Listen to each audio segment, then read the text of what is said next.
Hello friends, ఈ వీడియోలో మనం ఏపీపీఎస్సీలో గ్రూప్ 1, గ్రూప్ 2, గ్రూప్ 3, గ్రూప్ 4 ఇలా ఏపీపీఎస్సీలో ఏ అప్లికేషన్ చేసుకోవాలన్నా ఓటీపీఆర్ రిజిస్ట్రేషన్ అనేది చేసుకోవాల్సి ఉంటుంది. సో ఈ వీడియోలో మనం ఓటీపీఆర్ రిజిస్ట్రేషన్ చాలా సింపుల్గా ఎలా చేసుకోవాలో ఈ వీడియోలో డిస్కస్ చేద్దాం. దీనికి సంబంధించిన APPSC new official link and కావాల్సిన డాక్యుమెంట్స్ నేను డిస్క్రిప్షన్లో మెన్షన్ చేస్తాను, చూడండి. ఫస్ట్ గూగుల్లో ఓటీపీఆర్ అని సెర్చ్ చేయండి, లేదంటే డైరెక్ట్గా నేను ఇచ్చిన లింక్ క్లిక్ చేస్తే ఇంటర్ఫేస్ ఇలా వస్తుంది. మీరు ఫస్ట్ టైం ఓటీపీఆర్ రిజిస్ట్రేషన్ చేస్తున్నారు కాబట్టి న్యూ డైరెక్ట్ రిక్రూట్మెంట్ క్లిక్ చేయండి. నెక్స్ట్ ఇంటర్ఫేస్ ఇలా వస్తుంది. నెక్స్ట్ మిడిల్లో ఉంది కదా డైరెక్ట్ రిక్రూట్మెంట్ ఓటీపీఆర్ క్లిక్ చేయండి. ఇక్కడ ఫస్ట్ మీరు బేసిక్ డీటెయిల్స్ ఫిల్ చేయాలి. First me name either SSC or birth సర్టిఫికేట్లో ఉన్నట్టు నేమ్ ఎంటర్ చేయాలి. నెక్స్ట్ డేట్ ఆఫ్ బర్త్ కూడా same me SSC or birth సర్టిఫికేట్లో ఉన్నట్టే ఇవ్వాలి.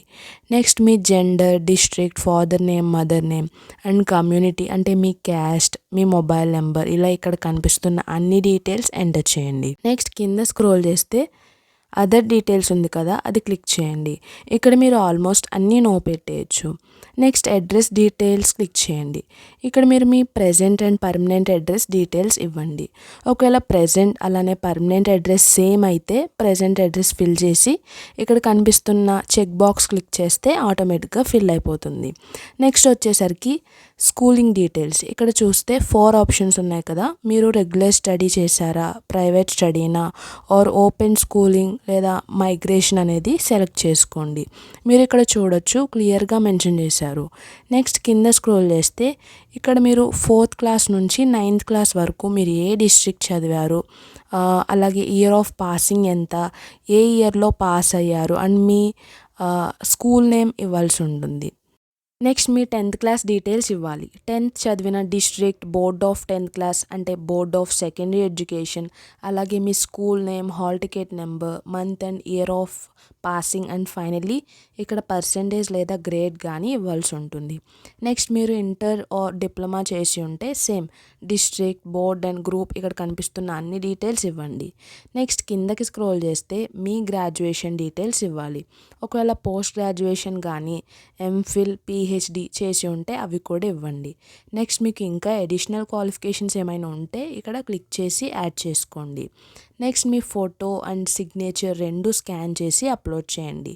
మీ photo 50 KB below or 50 KB ఉండేటట్టు చూసుకోండి అండ్ సిగ్నేచర్ వచ్చేసి 30 KB బిలో ఆర్ 30 KB ఉండాలి. నెక్స్ట్ నోటిఫికేషన్ అలర్ట్స్ దగ్గర చెక్ బాక్స్ క్లిక్ చేయండి. అలాగే డిక్లరేషన్లో ఉన్న చెక్ బాక్స్ కూడా క్లిక్ చేయండి. నెక్స్ట్ ప్రివ్యూ పైన క్లిక్ చేస్తే మీరు ఫిల్ చేసిన డీటెయిల్స్ అన్నీ డిస్ప్లే అవుతాయి. ఒకసారి కరెక్ట్ ఉన్నాయో లేదో చెక్ చేసి ఇక్కడ కనిపిస్తున్న క్యాప్చా ఎంటర్ చేసి సబ్మిట్ క్లిక్ చేయండి. అంతే, రిజిస్ట్రేషన్ సక్సెస్ఫుల్ అని మీ ఓటీపీఆర్ ఐడితో డిస్ప్లే అవుతుంది అండ్ మీకు ఒక confirmation message with OTPR ID కూడా వస్తుంది. ఒకవేళ మీకు సర్వర్ డౌన్ అయ్యి సబ్మిట్ చేస్తున్నప్పుడు ఎర్రర్ వస్తే టెన్షన్ పడకండి. మీకు రిజిస్టర్డ్ నెంబర్కి మెసేజ్ సక్సెస్ఫుల్ అని వస్తే మీ రిజిస్ట్రేషన్ కంప్లీట్ అయిందని అర్థం. సో ఆ ఓటీపీఆర్ ఐడితో లాగిన్ అయ్యి ఆన్లైన్ అప్లికేషన్ ఈజీగా చేసుకోవచ్చు. ఇంకా మీకు ఏమైనా డౌట్స్ ఉంటే తప్పకుండా కామెంట్ చేయండి. ఇంకా మీకు ఏ టాపిక్స్ కావాలో కూడా కామెంట్ చేయండి. సో ఈ ఇన్ఫర్మేషన్ని మీ ఫ్రెండ్స్ అండ్ ఫ్యామిలీస్తో తప్పకుండా షేర్ చేయండి. For more do subscribe to Sri facts Telugu. Thank you.